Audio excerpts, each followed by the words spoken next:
예레미야 18장.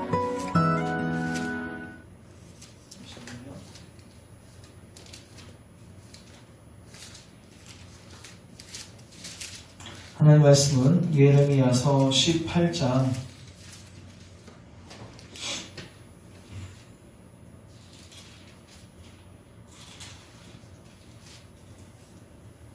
15절, 16절. 짧으니까 우리 같이 합독하겠습니다. 시작. 무릇 내 백성은 나를 잊고 허무한 것에게 분향하거니와 이러한 것들은 그들도 그들의 길 곧 그 옛길에서 넘어지게 하며 곁길 곧 닥지 아니한 길로 행하게 하여 그들의 땅으로 두려움과 영원한 웃음거리가 되게 하리니 그리로 지나는 자마다 놀라서 그의 머리를 흔들리라. 아멘. 기도하겠습니다.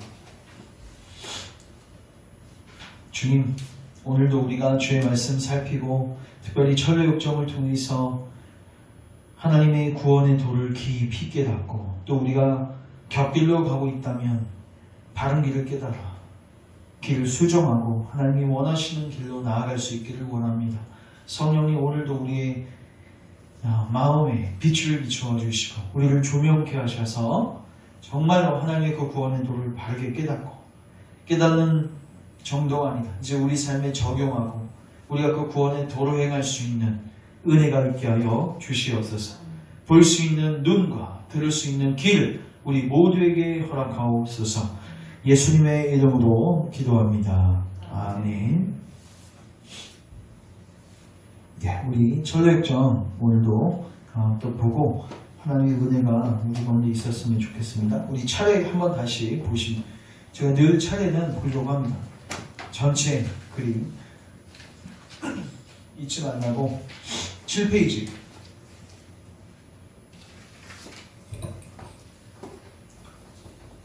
우리가 순례의 여정을 들어서게 될 때 반드시 첫 번째 통과하는 관문이 뭐라고 했습니까?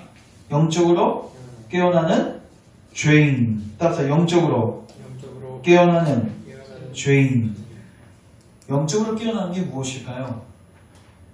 모든 사람들은 사망의 잠을 다 자고 있죠. 자기가 죄인인 줄을 모르고 하나님과의 관계가 얼마나 위험한 처지에 있는지를 모르고 하나님의 심판이 우리 코앞에 있는 것을 모르죠. 그 잠에서 깨어나는 겁니다. 그러니까 하나님의 율법을 통해서 하나님께서 우리 죄를 드러내시고 그 죄의 결과인 심판, 하나님의 지옥 심판을 보게 하셔서 우리로 하여금 이렇게 살면 안 되겠구나.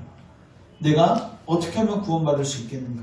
이러한 질문으로 이러한 부르짖음으로 나올 수 있도록 주님께서 우리를 깨워주시는 사역이 첫 번째로 우리에게 이루어지게 됩니다. 그리고 그렇게 깨어난 죄인들에게 하나님께서는 가이드를 붙이십니다. 전도자를 붙이시고 그들을 통해서 바른 길로 인도해 가십니다. 깎아놓은 길, 곁길이 아니라 정말 하나님께서 예비하신 그 옛길, 그 길로 걸어가게 하시는데 중요한 거는 우리가 바른 길 순례의 여정을 딱 들어가기 시작하면 그때부터 누구도 작동하냐면 마귀도, 사단 마귀도, 귀신들도 작동해서 어떻게 해서든 이 영혼이 하나님께로 돌아갈지 하나님께로 가지 못하도록 뭐 하는 거예요? 우는 사자처럼 계속해서 집요하게 우리를 끌어당기고 있어요. 그러니까 우리는 영적 전쟁의 한복판에 서 있는 것입니다. 특별히 어떤 시험이 있었냐면요. 가족들의 시험이 있었고요. 우리 안에 있는 고집, 그 다음에 변덕스러움, 이런 것들이 우리로 하여금 하나님의 말씀을 쫓아가고 하나님의 말씀에 순종하는 것을 방해한다고 말씀을 드렸습니다. 여기서는 이제 고집쟁이라는 사람하고 변덕쟁이라는 사람이 따로 나와 있지만 사실 우리 내면은 다 존재하는 그런 본성들이에요. 우리가 이 유혹들을 이겨야 된다. 그 다음에 다섯 번째, 절망의 수렁이 있었죠. 이건 우리가 그리스도를 만날 때 빠지기 쉬운 함정인데 우리의 죄를 너무나도 디테일하게 본 나머지 내가 과연 용서받을 수 있을까 하고 절망하는 거죠. 여러분, 이 사람은요, 죄에 대한 각성이 큰 것처럼 보이죠. 맞죠? 자기 죄를 정확하게 알고 가룟 유다처럼 자기가 뭘 잘못한지도 분명하게 아는 것처럼 보여요. 근데요, 이 사람은요, 사실 하나님께서 가장 원하시는 것, 그것을 하고 있지 않습니다. 바로 하나님의 약속을 붙들고 믿는 것. 사실 그 사람은 자기 죄를 통회하고 애통해야 하지만 가장 큰 죄를 범하고 있는데 하나님의 은혜와 자비를 신뢰하지 못하는 죄를 범하고 있는 것입니다. 우리가 하나님께 지을 수 있는 여러 가지 죄가 있지만 가장 큰 죄 중에 하나가 뭐냐면 하나님의 약속을 믿지 않는 죄입니다. 불신입니다. 그래서 절망에 빠지는 거죠.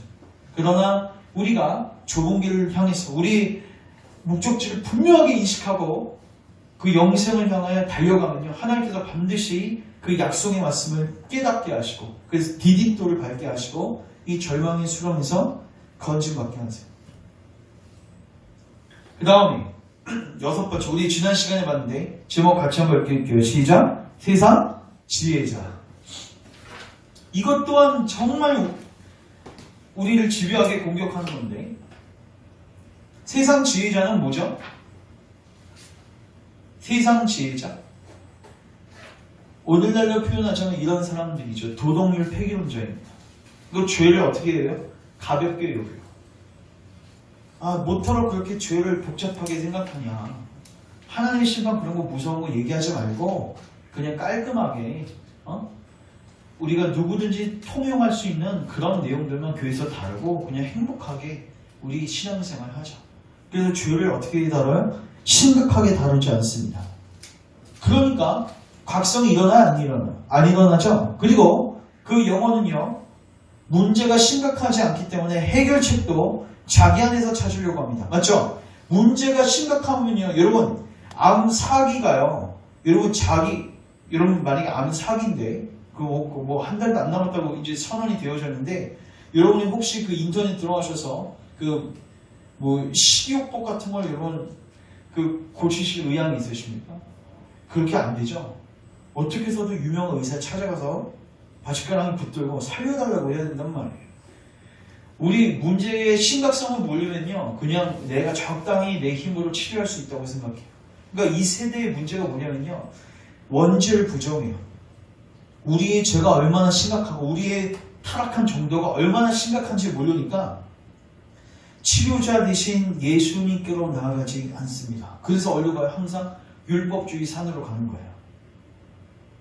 그 세상 지혜자가 어떻게 이야기합니까? 당신 왜 짊어지고 있냐? 그 무거운 걸 내가 그거 빨리 벗겨줄 수 있는 방법 내가 알려줄게. 저기 저 언덕을 보이시냐? 저 언덕으로 가라.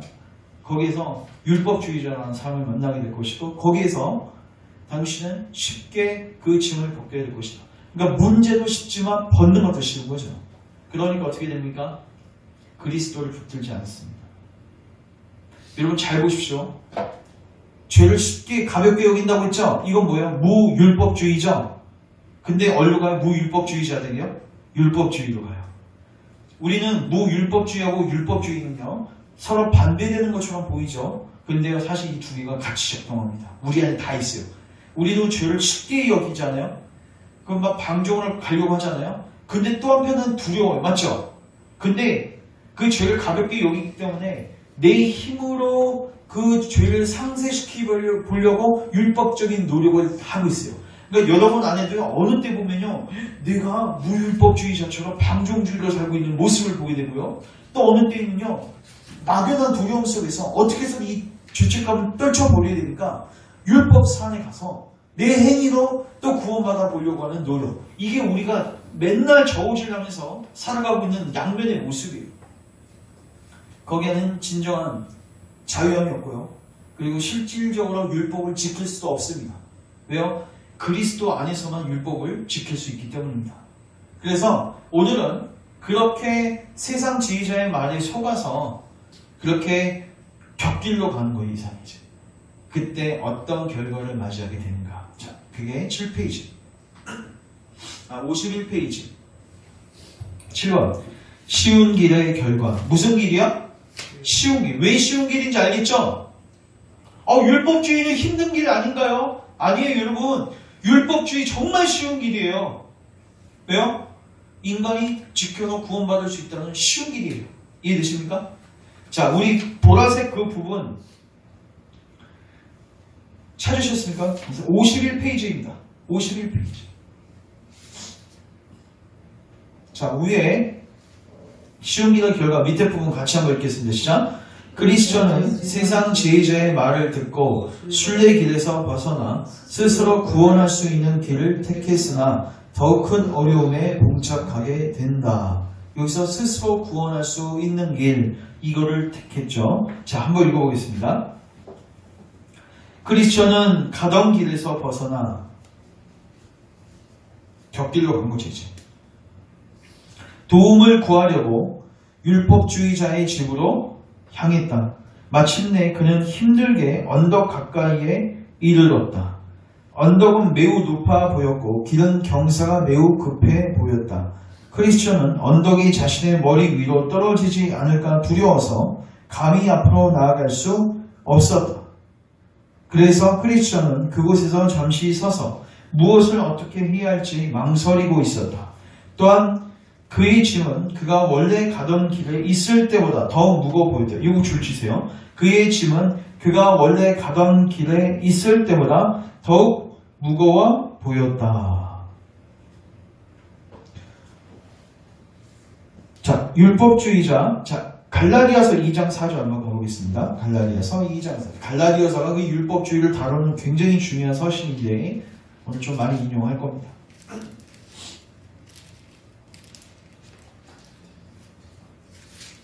3절부터 볼게요.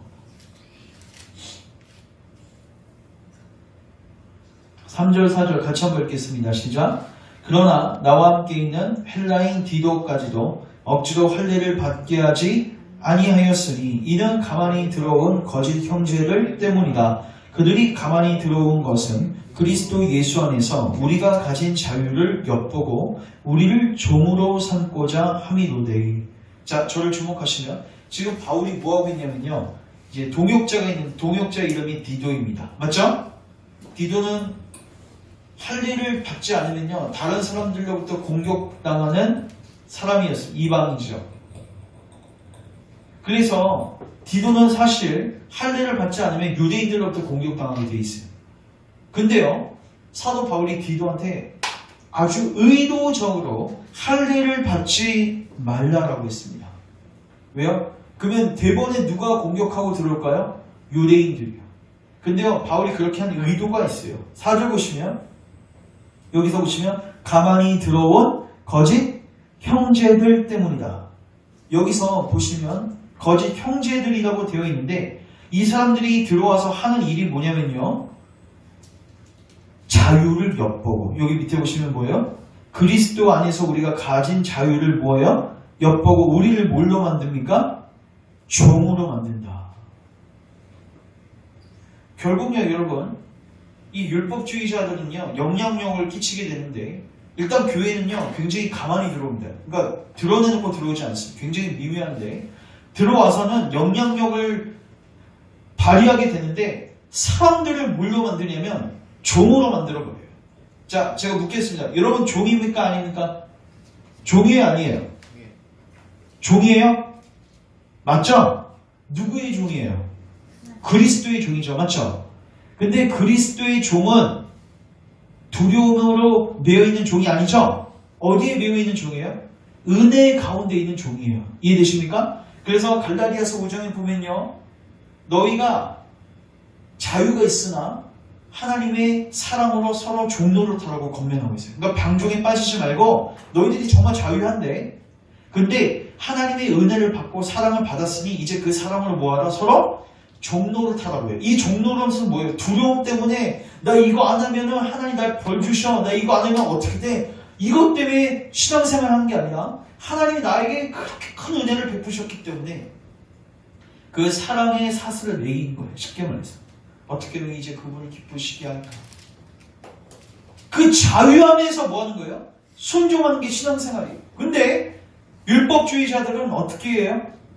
그 자유를 그냥 가만두지 못해요.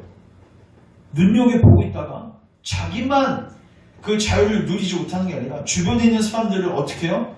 종으로 만들려는 습성이 있습니다. 놀랍게도요, 율법주의자들은 주변을 율법주의자들로 만들려는 성향이 있어요. 본인만 율법주의에 못 빠집니다. 왜요? 율법주의자들의 전형적인 특성이 뭐냐면요, 정죄하는 거예요. 보십시오. 우리가 진정한 신자가 되면요, 겸손할 수밖에 없거든요. 맞죠? 우리 모습을 보고 들어왔기 때문에. 근데 율법주의자들은 자기가 율법을 잘 지킨다고 생각하기 때문에 교만해요. 그래서 다른 사람들을 보면 뭐하냐면 판단하고 정죄합니다.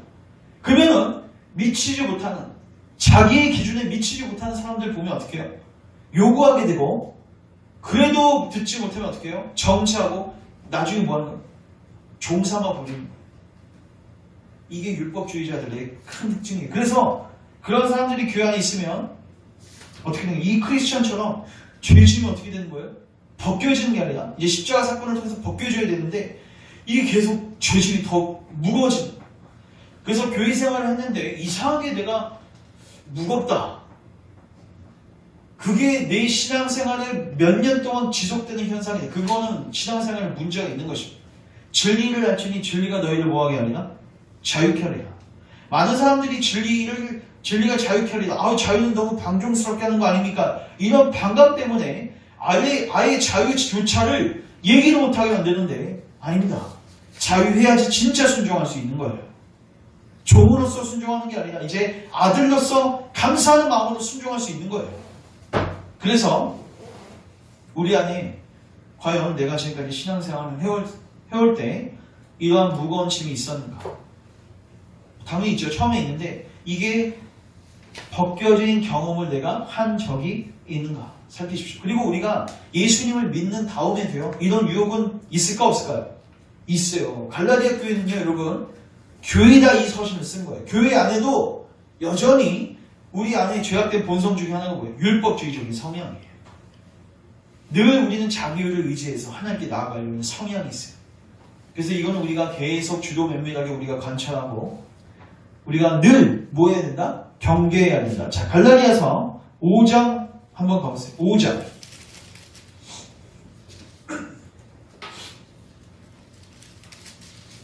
5장 1절, 2절, 3절, 4절. 제가 쭉 읽습니다. 그리스도께서 우리를 자유롭게 하려고 자유를 주셨으니 그러므로 굳건하게 서서 다시는 따라합시다. 종의 멍에를 매이지 말라. 이거 명령입니다.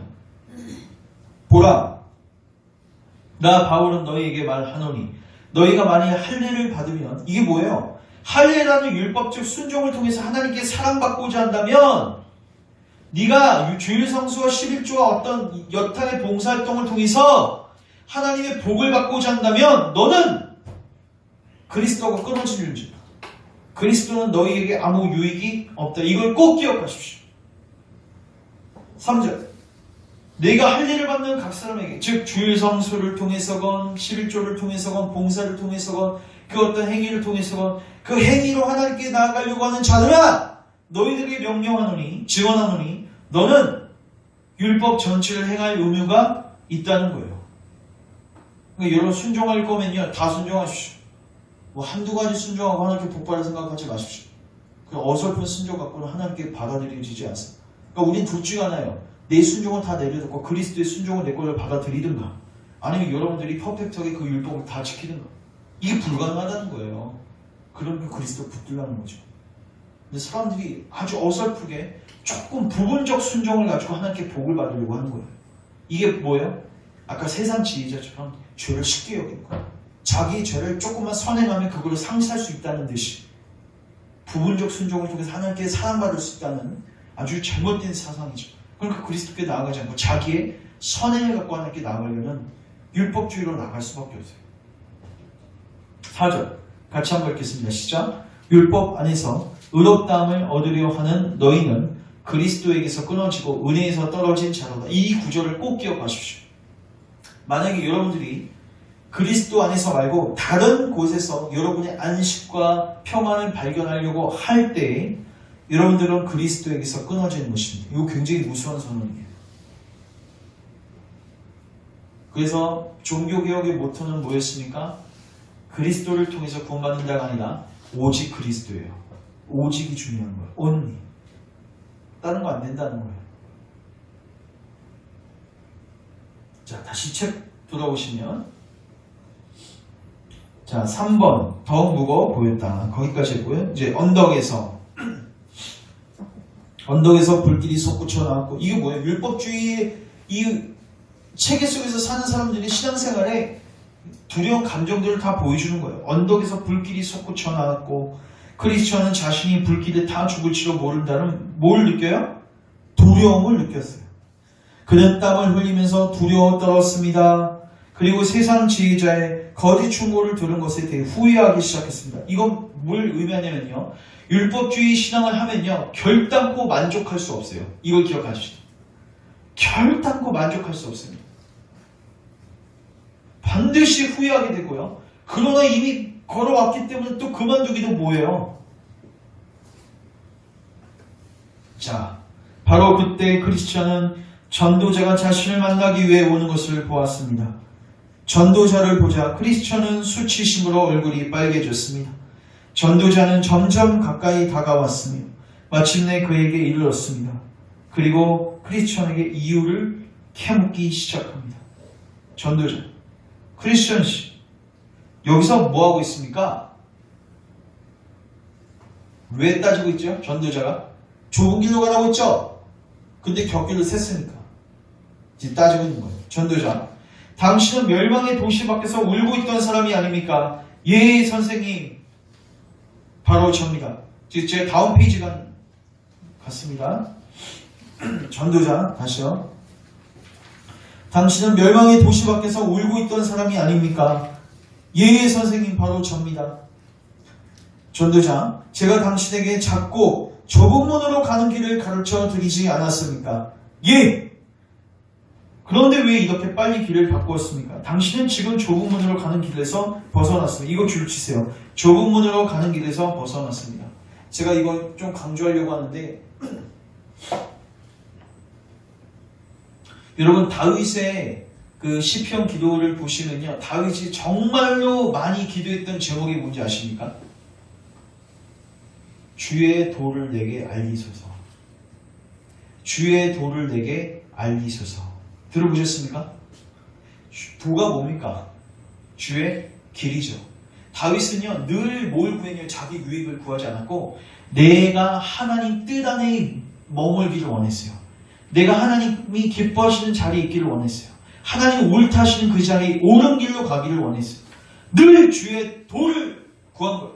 근데 중요한 건 하나님 내가 어떤 길로 가길 원하십니까? 말씀을 물어보잖아요. 그러면요 하나님은 A한테는 이거, B한테는 이거, C한테 이렇게 말씀하시는 게 아니라요 옛적 길을 가르쳐주세요. 옛적 길이 뭐죠? 여러분 우리가 아무리 신세대라고 해도 우리 그 믿음의 선지는 아니고 우리의 부모 세대다 또 할머니 할아버지 세대한테 배울 수 있는 지혜의 유산들이 있죠. 우리가 그거를 옛적 길, 아무리 세대가 지나고 과학 문명이 발달해도 할머니 할아버지 그 이상의 조상들이 가졌던 그 지혜의 탁월함이 있단 말이에요. 맞죠? 하물며 시장도 마찬가지예요. 우리가 아무리 신세대가 되고 과학이 발달하고 교회도 뭐 문명이 많이 있어도 중요한 건 가야 할 길은 예나 지금이나 똑같습니다. 근데 그 길을 이미 누가 걸어갔어요? 믿음의 선진들이 걸어갔어요. 누가 걸어갔습니까? 아브라함이 걸어가고 다윗이 걸어가고 예수님의 제자들이 걸어가고 바울이 걸어가고 그걸 우리가 뭐라고 하죠? 옛적 길이라고 해요.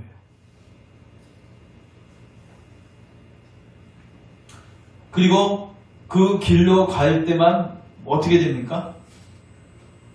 천성길에 득점하는 거예요. 제가 이걸 왜 강조하냐면요. 많은 사람들이 그냥 이렇게 저렇게 하다가 그냥 하나님 믿으면 예수님 믿으면 다 구원받는 거 아닙니까? 그 결론은 천성문 아닙니까? 이렇게 얘기하시는데 여러분 지금 이 철로역정의 핵심이 뭔지 아십니까? 이 철로역정에서 크리스천하고 순례 여정을 이렇게 중간중간에 만나는 사람들이 많거든요. 그 사람들도 목적지를 뭘로 알고 있어요? 천국으로 알고 있어요. 근데 나중에 다 어떻게 돼요? 도태되거나 돌아가거나 배교하거나 이상한 데로 빠지거나 뭐예요? 길이 많지 않다는 것입니다. 제가 이걸 꼭 강조하고 싶은데 여러분들이 다윗의 기도를 하셔야 돼요. 그리고 성경을 읽어가시면서 반드시 뭘 찾으셔야 되냐면 하나님의 구원의 도를 찾으셔야 됩니다. 내가 구원받는 방식, 내가 구원받는 방법, 하나님과의 관계가 회복되는 길. 막연하게 장로교는 장로교고 여기는 여기고 또 부모 세대는 부모 세대고 부모 세대한테 제가 복음을 전하면요. 그 예전에 관습 있지 않습니까? 기복주의적이고 으쌰으쌰하고 은사적이고 보통 그 부모 세대들은 어떻게 생각하냐면 세대가 변해서 지금은 이렇게 딱딱한 개혁주의 말씀을 밝히는 거고 옛날에는 다 그런 식으로 신앙생활을 했지. 그래서 그렇게 신앙생활 하다 보면은 그래도 천국 가는 건 마찬가지겠지. 과연 그럴까요? 이런 옛적 길을 찾으셔야 됩니다. 옛적 길.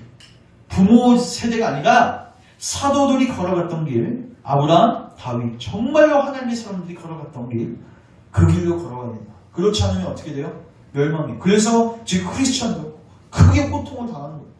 만약에 이 길, 저 길 다른다면 전도자가 나서 책망할 이유가 없습니다. 그래서 저 권사님하고도 나눴지만은 이제 우리 부모 세대들도 그렇고요. 우리 생애 그렇게 길지 않습니다. 중요한 건 뭐예요? 바른 길을 찾고 가는 게 중요한 거예요. 여러분 이거를 놓고 계속해서 찾고 구하고 기도하셔야 합니다. 자, 그 다음 크리스천. 저는 절망의 수렁에서 빠져나오자마자 신사 한 분을 만났습니다. 이 신사 동그라미 치세요. 겉은 뭐예요? 아주 나이스하고 친절한 사람처럼 보이죠. 광명의 천사로 나오는 거예요. 그는 제 앞에 있는 마을에 가면 이게 뭐예요? 율법주의 마을. 여기 마을 줄치시고 율법주의 마을이라고 써놓으시면 이해하기 편하실 것 같아요. 제 앞에 있는 율법주의 마을에 가면 저의 짐을 벗겨줄 수 있는 사람을 만날 수 있다고 설득했습니다. 전도자가. 그는 무엇을 하는 사람입니까? 크리스천. 그는 신사처럼 보였습니다. 그리고 그는 저에게 많은 말을 했고 마침내 저를 굴복시켰습니다. 결국요, 이 세상 지혜자 그리고 이 신사는요, 결국 우리로 하여금요 어떻게 만드냐면요, 복음을요 어리석게 보이게 만듭니다.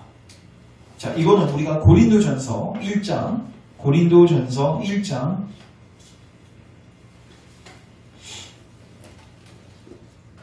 21절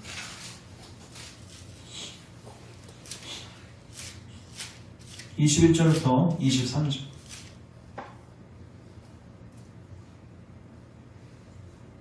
하나님의 지혜에 있어서는 이 세상이 자기 지혜로 하나님을 알지 못함으로 하나님께서 전도에 미련한 것으로 믿는 자들을 구원하시기를 기뻐하셨다. 22절부터네요.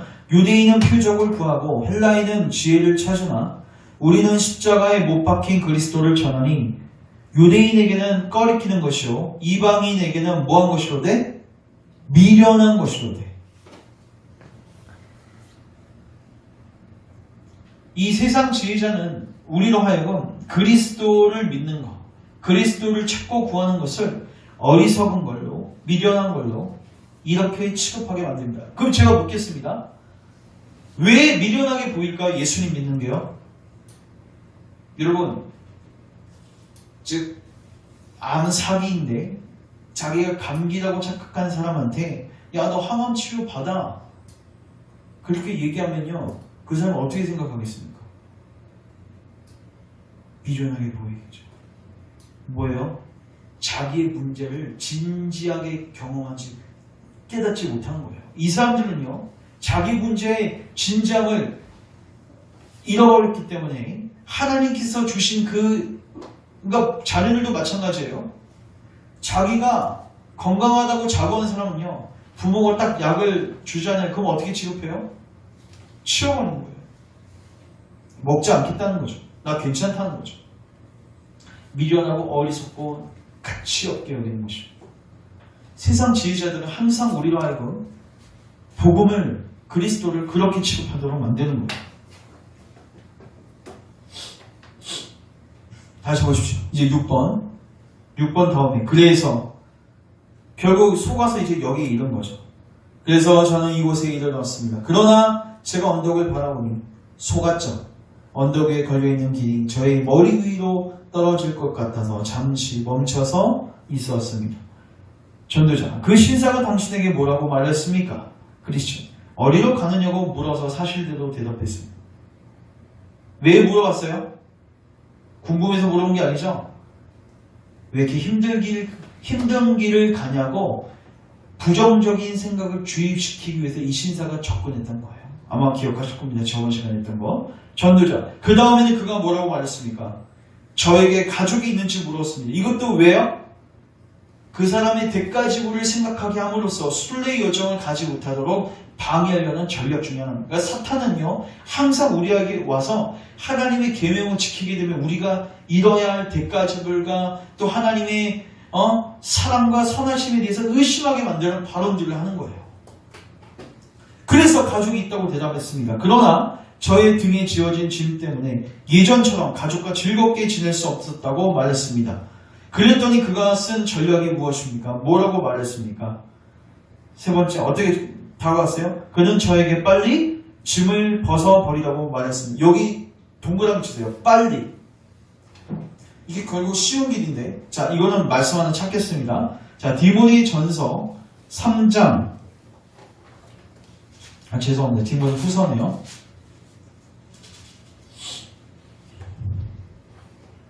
3장 1절 잠깐 보시면, 디모데후서 3장 1절 345페이지인데, 너는 이것을 알라. 이렇게 돼 있죠.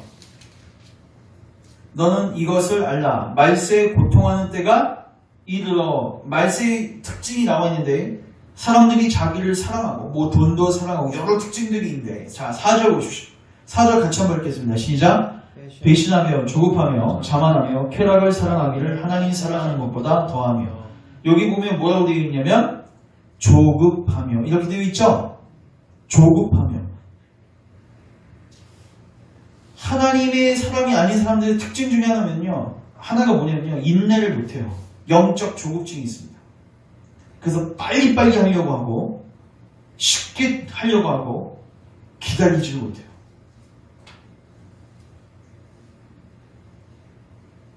그럼 제가 묻겠습니다. 왜 조급한 게 죄입니까? 왜 조급한 게 죄죠? 왜 조급합니까, 그러면? 여러분, 조급해 보신 적 있으시죠? 집 안에서. 막 이래서 아침에 일어나는데 뭐, 조급하잖아요, 우리. 그리고 막 남편한테도 따지고 막 혼내고 책망. 여러분, 잘 보십시오. 조급하다는 것은요, 그 사람을 신뢰하지 못하는 것입니다. 잘 보십시오. 우리가 영적으로 조급하다는 건 뭐냐면요, 하나님의 약속의 말씀을 신뢰하지 못하는 것입니다. 그 사람들은요, 특징이 뭐냐면요, 하나님을 신뢰하지 못하기 때문에 인본주의 방식을 써요. 빨리 뭘 해결할 수 있는 방식.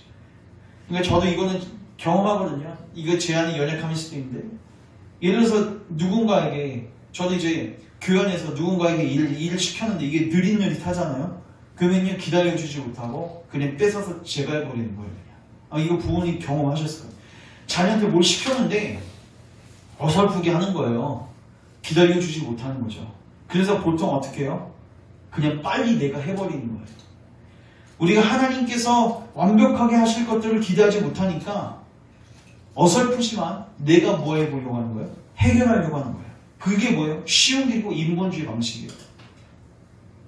그래서 빨리빨리라는 단어가 사실 이게 어떤 부분에 있어서는 죄가 될 수도 있다.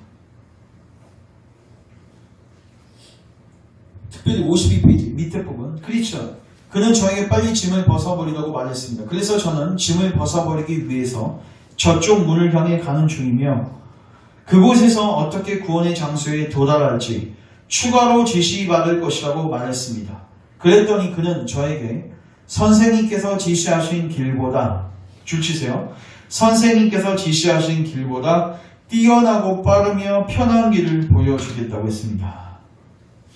여기 지시하신 길은 줄치시고 옛길이라고 쓰시고, 뛰어나고 빠르며 편한 길은 곁길이라고 써주시면 좋을 것 같아요. 옛길을 제거하고 옛길을 벗어나서 곁길로 가게 만든 거예요. 하나 예를 들까요? 그 18세기 때 하나님께서 17, 18세기 때 미국에 영적 각성을 주셨습니다. 저 주목하세요. 미국에 영적 각성을 주셨는데 어떤 일들이 있었냐면 성령님이 대규모로 부어지니까 진짜 사도행전 역사가 다시 쓰인 거예요. 사람들이 막 죄로이가 애통해하고 통곡하고 전혀 그렇지 않았던 사람들이 변화되고 심지어 놀라운 은사까지 나타나는 거예요. 자, 이런 현상들이 오랫동안 지속되어서 교회가 새롭게 되었습니다. 자, 그리고 이제 몇 년이 지나고 있는데 교회가 다시 그런 일들이 일어나지 않는 거예요. 그래서 사람들이 뭐 하기 시작했냐면, 찰스 피니라는 사람이 대표적인데 그 사람이 뭐 하기 시작했냐면, 여러분 진정한 부흥은 어떻게 오죠? 우리가 하나님께 뭐 할 때? 기도할 때, 맞죠? 누구의 때? 하나님의 때에 부어주시는 거잖아요. 맞죠? 바람은 임의로 불기 때문에 우리가 기도한다고 하더라도 그 때를 정하시는 분은 주님이시란 말이에요. 그래서 기도하는 자는 인내로 기도해야 돼요. 맞죠? 근데 인내로 기도할 수가 없는 거예요. 빨리 눈에 성과물이 보여야 되는 거예요. 빨리 성도들이 교회 안에 들어와야 되는 거예요. 빨리 회심절이 만들어져야 되는 거예요. 그래서 어떻게 해요? 빠르고 편한 길을 쓴 겁니다. 그게 뭐예요? 축소, 복음을 축소해서 복음을 증거하는 거예요. 죄에 대한 각성 없이 예수님을 믿을 수 있다고 도전하는 거예요. 그래서 교회 들어오는 지 막 2, 3일 만에 세례 받고 그 다음에 막 한 일주일 한 달 지나니까 막 직분 받고 엄청 빠릅니다. 오늘 인본주의입니다. 목회자가 또 교회가 하나님께서 그 사람을 거듭나게 하시고 변화시키는 그 시간들을 기다리지를 못하는 거예요. 영적 조급증. 그래서 인본주의가 나온 거고 쉬운 길을 택하는 거죠. 그러니까 교회 안에서 커지죠. 덩어리는 커져요. 맞죠? 쉬운 길이니까 덩어리는 커지는데 진정한 하나님의 역사로 거듭난 사람들이 없으니까 나중에 가면 문제가 너무 많아지는 거예요. 자, 보겠습니다. 세 번째 줄. 그리고 그는 저에게 신사분의 집으로 가라고 지시했습니다. 그 신사에게는 저의 짐을 벗길 수 있는 기술이 있다고 했습니다. 그래서 저는 짐을 빨리 벗어버리고 싶은 마음에 그를 믿고 가던 길을 바꾸어 이 길로 들어섰습니다. 그러나 이곳에 와보니 아까 말씀드린 것처럼 너무 위험해서 두려움에 멈추었고 어찌할 바를 모르고 있습니다. 이걸 잘 기억하십시오. 곁길로 가면 반드시 영적으로 만족할 수 없는 자리에 놓이게 됩니다. 이게 현상입니다. 전도시. 그렇다면 잠시 그대로 서 계십시오. 내가 당신에게 하나님의 말씀을 보여드리겠습니다. 제가 이거 하나 예를 들을게요. 여러분, 저는 부교육자로서 율법주의적인 교회를 많이 돌아다녔습니다. 그리고요, 공통점 하나를 발견했는데 성도들 안에 기쁨이 하나도 없어요. 교회에서 신앙생활 하는 이유가요, 정말로 하나님께 구원받은 감격과 기쁨에 사는 게 아니라 두려움, 혹은 의무감, 혹은 저 사람보다 잘나 보이기 위해서 교만한 마음으로 하는 게 부지기수입니다. 그러니까 율법주의 신앙생활 하는 사람들은요, 그 신령 안에 아름다운 열매를 맺을 수가 없다는 거예요. 그 다음, 그래야 크리스천은 떨며 서 있었습니다. 그리고 전도자는 하나님의 말씀을 읽어주었습니다. 같이 읽습니다. 시작. 너희는 상가 말씀하신 일을 거역하지 말라. 땅에서 경고하신 일을 거역한 그들이 피하지 못하였거든. 하물며 하늘로부터 경고하신 일을 배반하는 우리일까 보냐. 그는 계속해서 또 구절을 읽어주었다. 시작. 나의 의인은 믿음으로 말미암아 살리라. 또한 뒤로 물러가면 내 마음이 그를 기뻐하지 아니하리라 하셨느니라. 그러니까 끝까지 믿으라는 거예요. 또한 전도자는 읽은 말씀들을 적용해서 말해 주었습니다. 당신은 불행을 향해 뛰어 들어가고 있습니다. 당신은 가장 높은 분의 권고를 거절하기 시작했으며 당신의 발걸음을 평화의 길에서 물러서게 하고 있으며 심지어 거의 멸망의 위험에 이르게 했소. 그러니까 이게 곁길 가는 게요, 그냥 구원받는 여러 방식 중에 하나가 아니라요, 이걸로 가면 사망이라는 거예요. 이거 정말 우리가 뼈저리게 느껴야 됩니다. 위험천만한 일이라는 거예요. 그때 크리스천은 죽은 자와 같이 전도자의 발 앞에 엎드린 채 울부짖었다. 파멸에 이르게 되었으니 슬프다. 만약에 우리가 이 사람과 비슷한 처지에 있었다면 우리도 이런 반응을 보이는 게 지극히 정상적입니다. 이 모습을 본 전도자는 그의 오른손으로 크리스천을 붙잡아 일으켜 말했다. 두 절 같이 읽습니다. 시작. 모든 모양의 죄와 모독은 용서함을 얻을 수 있습니다. 믿음 없는 자가 되지 말고 믿는 자가 되십시오. 이 두 절을 줄치시고 오늘 마지막 말씀으로 받으십시오. 쉽게 말해서 여러분들 우리 안에 율법주의적인 본성이 있고요. 또 이걸로 인해서 우리가 함정에 빠진 적도 있고요. 실수한 적도 많으시죠? 자, 근데 그러면 그 사람은 끝난 겁니까? 아닙니다. 그 사람에게도 기회가 있습니다. 그 사람이 회개하고 다시 주님의 도우심을 구할 때 주님은 우리를 용서해 주십니다. 그리고 이제는 우리에게 용기를 주십니다. 믿음 없는 자가 되지 말고 믿는 자가 되라. 그리스도를 붙드는 자리로 가라는 것입니다. 말씀을 정리하면 우리 안에 율법을 대수롭지 않게 여기서 우리의 죄를 아주 쉽게 여기는 풍조가 있습니다. 무율법주의가 있습니다. 그런데 놀랍게도 이 무율법주의자들은요, 반대편에서는 율법주의로 활동하고 있어요. 이 두 가지가 공존합니다. 우리 안에 혹시 이러한 모습이 있지 않습니까? 그리고 우리 안에 우리 주변에 있는 많은 지체들을 종으로 잡아들이려는 율법주의자의 성향이 있지는 않습니까? 우리 자신을 다시 살피고 우리가 회개하는 자리로 갔으면 좋겠고, 이제 무엇보다도 하나님 우리에게 바른 구원의 도를 알려주셔서 우리가 옛 길로 행할 수 있도록, 바른 길로 갈 수 있도록, 그래서 천성문까지 안전하게 도착할 수 있도록 주님 우리의 길을 늘 붙잡아 주시옵소서. 다윗의 기도가 여러분들의 기도가 되었으면 좋겠습니다. 제가 기도하고 우리 연합해서 또 기도하겠습니다. 주님, 사랑하는 모든 교우들, 여기에 모인 죄 백성들, 바른 길로 가게 하옵소서. 수많은 곁길들이 있습니다. 그리고 많은 사람들이 그 곁길로 가도 결국 꼬린점은 똑같다고 미혹당하고 있습니다. 주님, 속지 말게 하시고 주님께서 닦아주신 길, 주님께서 제정하신 길, 주님께서 인정하시는 길만 우리가 깨닫고 그 길로만 행하게 하옵소서. 그리고 그 길 끝에서 주님 맞이하고 주님과 영원토록 하나님 나라 안에서 살아갈 수 있는 은혜가 있게 하옵소서. 특별히 교회 안에 율법주의자가 이 율법주의 사상이 교묘하게 들어와서 교회를 어지럽히고 그리스도를 붙들지 못하게 만들고 있습니다. 주님, 우리에게 은혜를 깨달을 수 있도록, 하나님의 약속을 꼭 굳게 붙들 수 있도록 우리 눈과 귀를 여셔서 복음의 빛을 보게 하여 주시옵소서. 우리 안에 율법주의적인 성향들이 불태워지게 하시고 내려놓게 하시고 오직 주의 은혜 붙들고 자유함 안에서 감사함으로 신앙생활하는 우리가 되게 하옵소서. 예수님의 이름으로 기도합니다. 아멘.